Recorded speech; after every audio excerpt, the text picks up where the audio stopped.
I think Ruthye was also a very strong character. Well, I think she was really strong.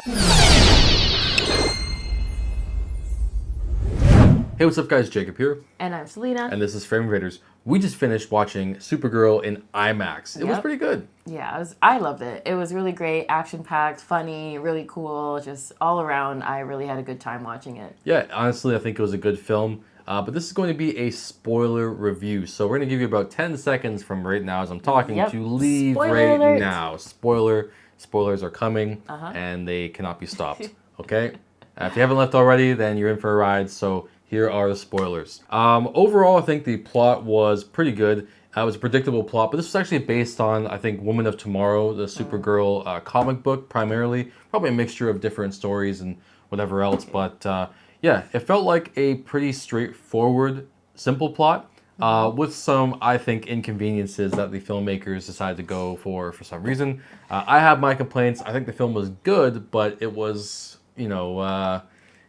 problematic, I think, in some areas. What do you think? So I'm not a huge Marvel or DC fan, so watching it for me, as someone who doesn't know much of like the background and the lore, it was just very enjoyable. As someone who's just kind of like a casual fan and just kind of wanting to watch Supergirl, I thought it was at a clear beginning, middle, and end. I felt like the story was really strong. You could tell the character development that was going on, the purpose and the motivation for each character, and I felt like each scene really had a purpose and kind of like closed the loop on certain issues that they were facing or like why things are happening. That's a fair assessment. You don't have to be an expert on superheroes or know like prior things before this one. This is like a very casual watch. I think that was the whole point of this. And with the plot being, in my opinion, very simple, that was also the point. It was very like, hey, you know what? Come on, guys, let's watch this Supergirl film. Let's learn who she is a little bit, right? Yeah. They do touch on her backstory a lot, but we'll kind of get into that. Plot-wise, like it was a very, very nice start. They kind of show her, as a 23-year-old Supergirl, Kara, and she's kind of dealing with her problems and trying to figure out, does she want to be Supergirl on Earth? Does she still want to do that? Yeah. Or does she want to stay on like a red sun planet, and just drink? Because drinks don't affect Kryptonians because they can't, age, or they can't, get affected by poison or certain things on Earth and yellow sun planets. So this is kind of cool to see her go on a pub crawl, they call it in the movie, I guess, like a bar crawl. Loose, do her thing, cope with alcohol, unfortunately, and just kind of like rock out, and like have fun and party as a 23-year-old. So. Yeah, so she ends up meeting this girl, this little girl who, it's unfortunate that she loses her family in a very tragic way. The villain comes in. Basically, her father is like this world-renowned blacksmith of sorts, I guess, and he's making these weapons that like everyone knows about. So unfortunately, the brother dies and the parents die thereafter, and of course they leave her alone because that's the story. And she ends up going to a bar to get someone's help, anyone who would listen, and of course it's Kara, and she's in there partying it up for her 23rd birthday. At first, she doesn't want to help. She was like, I'm not getting involved. This is not my problem. She's like, I'm not getting involved. But then when she sees this huge alien kind of figure take the sword out of her hand and kind of walk away, she's like, oh, well, I got to help her. I'm not going to let this guy just take the sword from her and like bully her, basically. Yeah, she's 13. This girl is like literally a 13-year-old girl. Yeah. Mind you, she's sporting a sword and is ready to kill people. So, she's ready to go. She has determination. She has determination. She has some kind of motivation.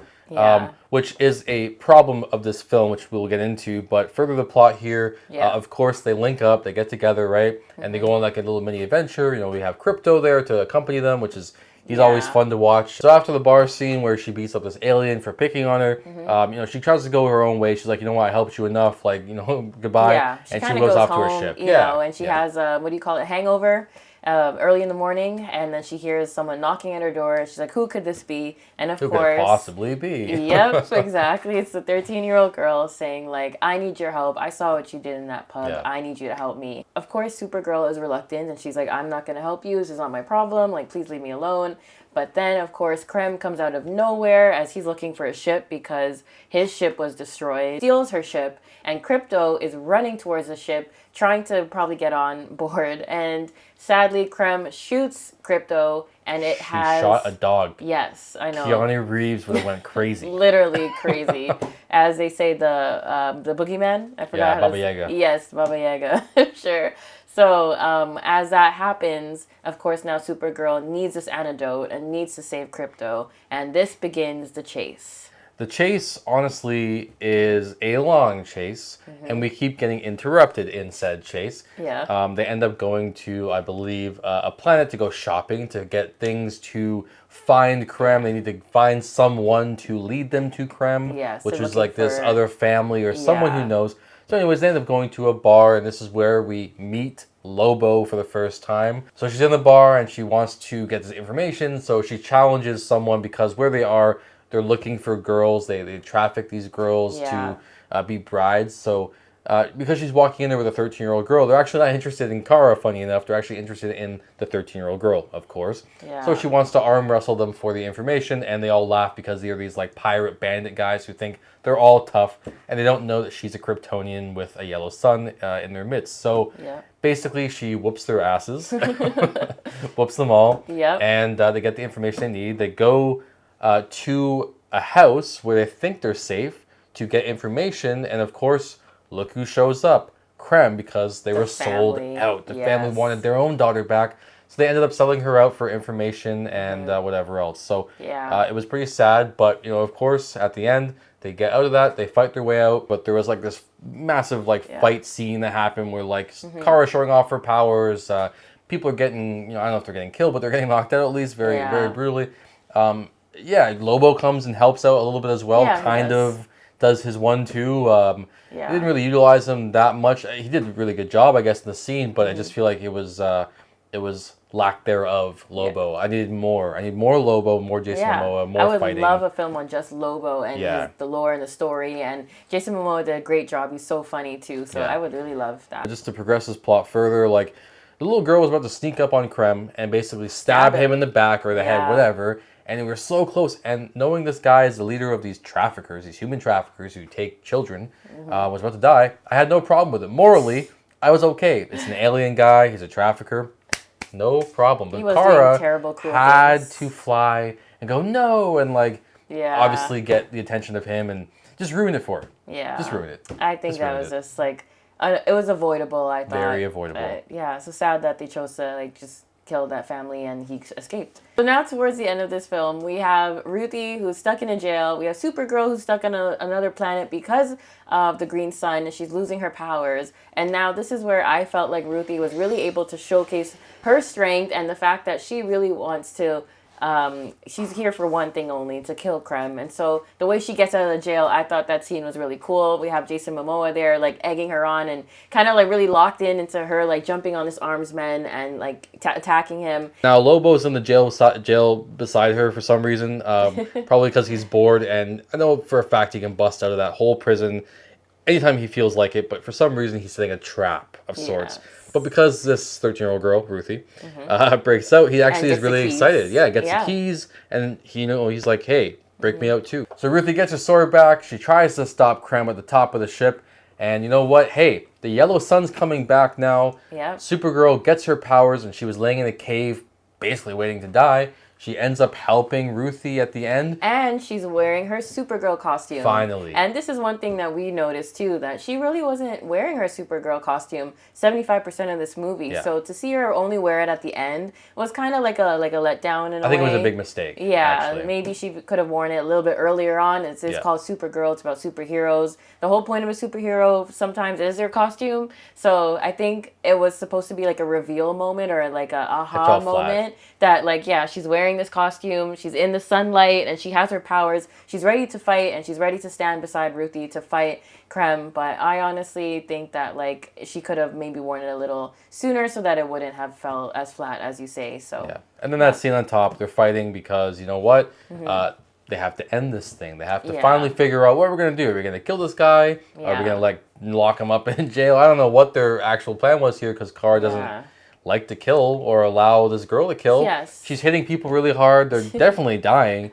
So that's one thing about this fight scene that kind of threw me a little bit where I was like, okay, we're at the end. Yeah. These guys are pretty bad. I feel like maybe I think it was more that Kara knew that she would kill him and would have to do what she has to do. But as Ruthye being such a young girl, she doesn't want Ruthye to have that on her heart. Very impressionable. That she, killed this villain. Although deserved, she killed her whole family and killed many families, has taken like many little girls away so that they can birth sons for them to keep their male race their alive. Alien gang alive. Yeah, which is insane. So definitely understandable, but I think it was a very cool way in her saying, like, you don't need to have this on you. You don't need to live with this and live with the fact that you killed him.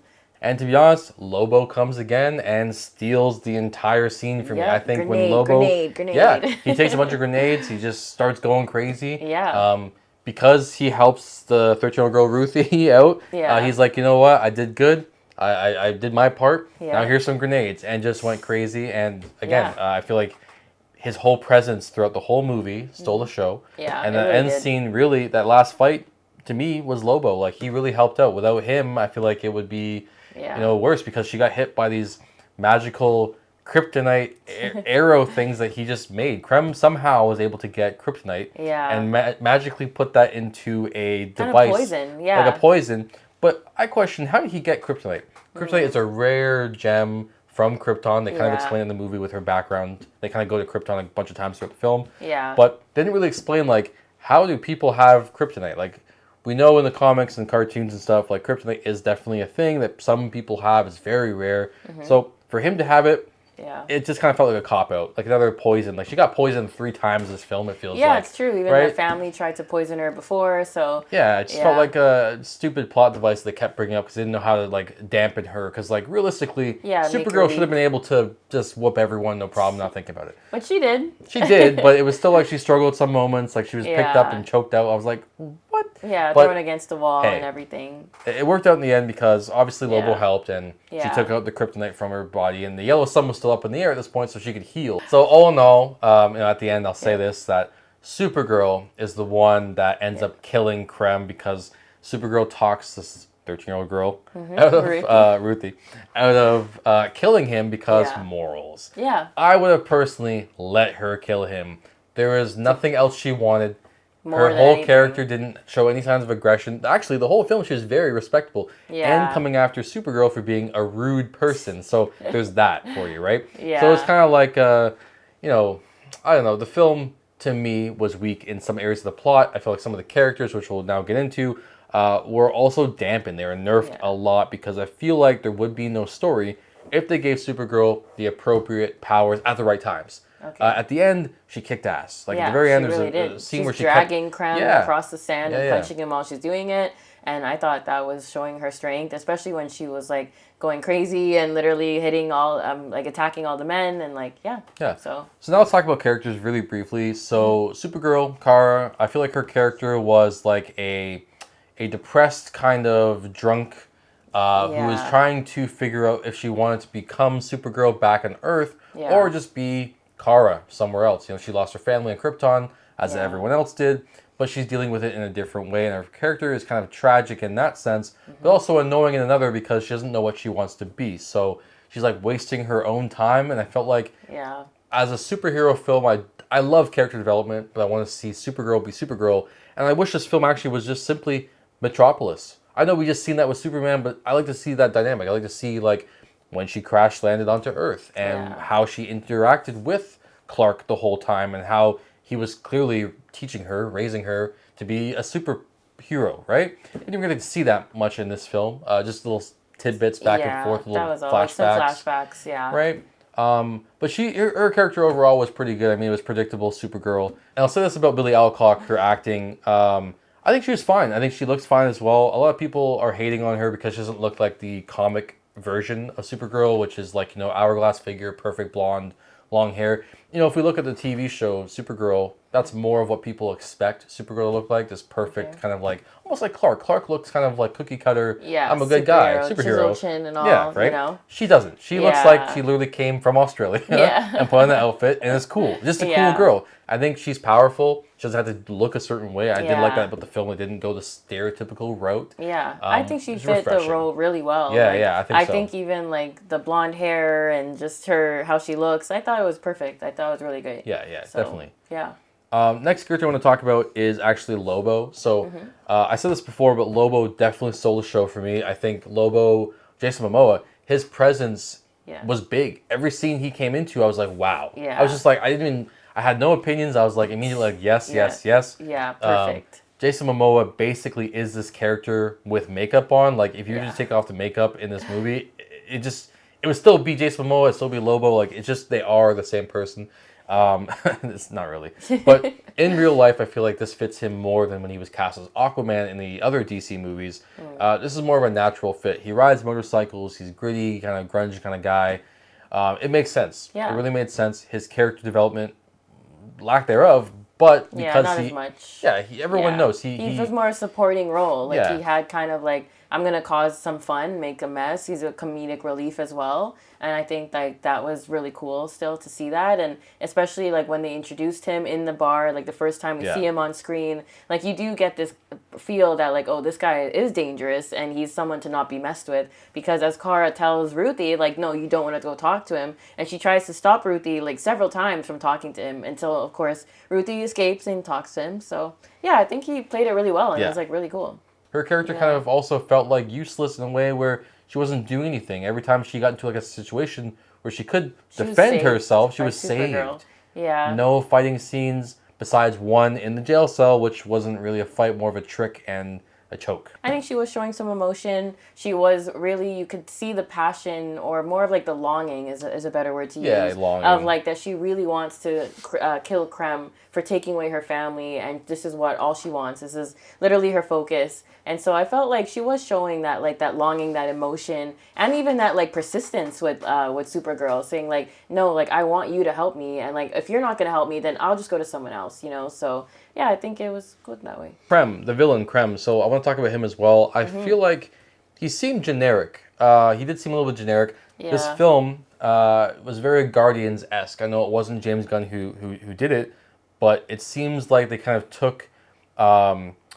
I can't remember his name. I think it was Laserface or something like that in Guardians, and I felt like they took him, or was like James Gunn's brother, who acts in the film as well, as like an amalgamation of both those characters, and this is the villain. Kind of like this goofy, larger-than-life character with face modifications and like the weaponry, and apparently he's as strong as 1,000 men, as the rumors say. Yeah. He did hold up a tank in one scene that was falling or something, and he caught it, so that's like, you know, very strong, but his character also seemed kind of one-directional.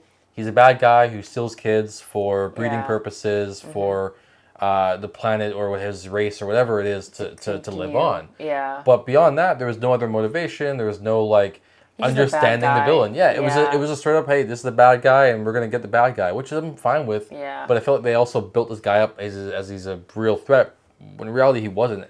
If anything, I'd say he was lucky, and the plot armor was the only thing keeping him alive half the time, because he almost ate shit parts of the movie, but he kept getting saved somehow from dying. So there's that. Visually, now, this movie does really well at selling the action, explosions, all the special effects.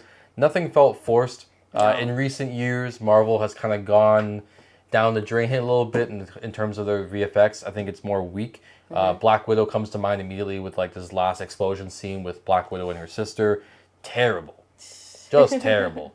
This was like really good. Effortless. I feel like all the scenes fit together. Like when I was watching it, I wasn't like, this takes me out of it. Like I could see the, you know, maybe where the green screen's happening, or like where this is like a stupid comp. But no, it was great. Great. Yeah. Especially, I love the end scene where it's in slow motion and you have the tanks flying around her. You have the men flying everywhere, the sand up. Like, I thought that was like a really strong scene too. Yeah, very Guardians-esque. I know people are going to hate me for saying that twice now, but it's very Guardians of the Galaxy-esque. Like the first, maybe actually, you know what? Maybe the third Guardians of the movie. That slow motion scene at the end was definitely like Guardians of the Galaxy. So, you know, I know James Gunn isn't the director, but he's definitely involved in some way, shape, or form. Yeah. But yeah, visually though, movie was great. I think cinematography was awesome. Lighting was great. The effects, you know, not. I think nowadays we're so spoiled. Space movies, any scene in space looks good. Yeah. Project Hail Mary, nice, you know, right? Interstellar, the one where Matt Damon's on the moon, the one where other people visit the moon. Like all these movies look so good, right? Sandra Bullock in space at the space station. Yeah, very realistic. Very realistic. And one of my favorite scenes actually was not really an action scene or anything. It was just after a bender, Kara was like, you know what, I need some yellow sun. Yeah. And it's just a scene of her and Crypto playing fetch, floating in space. And it was just a nice shot. It looked so good where I was like, you know what, I don't even think that this is a movie. It's just kind of like, it is a space scene. It looks realistic, which is always a good thing in movies, that they look real and not fake. Like, I don't want to look at something and go, this is a VFX shot. I want to look at something and go, this is a real feasible thing. I am watching Supergirl in space right now with her dog. So to everyone who complains or at least wants to know, does this movie have any kind of like woke or DEI kind of stuff going on that like everyone complains about in 2026? No. I think there's only maybe one small, very, very brief shot, not even a scene, a shot where, it's like, girl boss, we just did that. But, you know, after they save the slaves or whatever, the slave girls. The girls that were kidnapped. They end up shooting like one of the bad guys or something like that. Yeah, what they get on top of one of the machines and they end up saving Supergirl, I think, just as she was about to be hit by somebody. And there's a funny pose that they kind of make, and the camera does this like upward like hero shot, which is like, oh, okay, on the nose, fine, cool. Have your shot, have your moment. That's great. I think it goes back to like the whole empowerment by showing it and not saying it. I think that's what this film did really well. This movie did a great job of not doing any of that, because I feel like these studios now are learning to not mess with what makes money. Yeah, literally. You can make a girl be the lead. Like, look at Lara Croft Tomb Raider, right? Angelina Jolie does a phenomenal job. It's not just because she looks a certain way. It's because they make the character tough. Yeah, and I think they did a good job with Supergirl in this, because they just made her tough. It wasn't like, I'm a girl and I'm tough because I'm a girl. It's no, I'm just Supergirl. Yeah, and I'm Simply strong. that. I'm really strong, and I want to do good, you know? But besides that, great film. I would personally give it a 3 out of 5 at the high. Wasn't my favorite, wasn't the worst. But I think it was just a good film, and you don't have to watch Superman to know this one. If you missed the last one, which is Superman, don't worry about it. You can watch it now after seeing the film and still understand everything, and it all connects really well. And he's only really in the film for a couple times, like FaceTime or whatever that was, video calls. Video calls. And at the end of the movie. Yeah, I think it's a solid 3.7 out of 5 for me. I think it was fun, funny, action-packed. Supergirl, the actress did a great job portraying her. I think Ruthye was also a very strong character. I think she was really strong. I think she was good. So overall, I think it was a fun movie to watch if you're just kind of like, I want to watch a superhero movie. And I think also that the fact that it had like this theme of woman empowerment without having to say it, you could just see that there was this empowerment going on, their motivation, dedication, and I don't know, just women saving each other. All right, guys, so that's a review of Supergirl 2026. I hope you enjoyed. This is something new that we're trying to do. We have different content besides reactions that we're going to be uploading as well. Out of theater reactions, so if you didn't want the spoiler version of this, you can always go see our Instagram at the theater reactions, where we post all out right outside, spoiler free. Yeah. So if you enjoyed this video today, please leave a thumbs up. Comment down below what you think, because we really want to hear from you guys. Like, what do you think about the film? Yeah, we'd love to have a conversation. Engage with us. We want to know what you think. Do you agree? Do you disagree? Do you think that we're totally wrong, totally right? We want to know. You want to tell me off, right? like the one guy did last time? I know you're watching, dude. Yeah, we this guy is definitely watching. He's like, oh, I'm gonna come back to this channel. Hey, you're ruining the atmosphere. I'm ruining the atmosphere. So definitely, like, watch more of our reactions. They're gonna be coming out a lot more. Yeah. This is our first reaction where we talk about a movie in full. Our first spoiler reaction, I mean. So guys, if you want to become a true fan of the Frame Invader brand, you can actually join our Patreon by subscribing, where we do full-length movie reactions, uncut, because on YouTube, of course, there's copyright. So we do a watch-along. You can actually do your own copy, countdown, and then we watch together, side by side, hearing my annoying voice, watching your movie. Isn't it great? Yeah, it's actually a lot of fun. Yeah, it's a lot of fun, trust me. Right now we have Punisher up there, and we're gonna do a Marvel movie marathon, actually, because she has to catch up before Doomsday. Soon. Yep. Yeah. So we're gonna get that started. I'd say even like early next month. So. Yeah. So and if you're watching, if you're still listening to me talk right now, leave us recommendations of what we should be watching. Full-length movies, maybe a show or two. Invincible, The Boys. There's things that she hasn't seen. I've seen them, but she hasn't seen them. So it might be fun for like girlfriend watches for the first time. Let us know what you think. Don't forget to subscribe, and thank you so much for watching. Good night.